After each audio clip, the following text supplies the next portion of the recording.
Bismillahirrahmanirrahim. Alhamdulillahi rabbil alamin. Wassalatu wassalamu ala asyrafil mursalin Sayyidina Muhammad wa ala alihi wa sahbihi ajma'in. Mengikut kiraan hisab berdasarkan kriteria imkanur ru'ya yang telah dipersetujui oleh negara-negara anggota MABIMS, anak bulan Syawal berada di atas ufuk Singapura selama 48 minit setelah matahari terbenam petang tadi.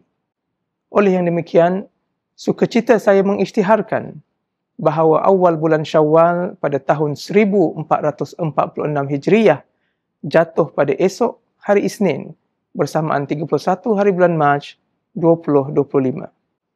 Saya mengambil kesempatan ini untuk mengucapkan kepada sekalian muslimin muslimat di Singapura selamat Hari Raya Idul Fitri. Semoga pada hari raya ini kita dianugerahkan keberkatan dan kemenangan hasil dari segala amal ibadah dan kebajikan yang telah kita usahakan sepanjang bulan Ramadan yang lalu.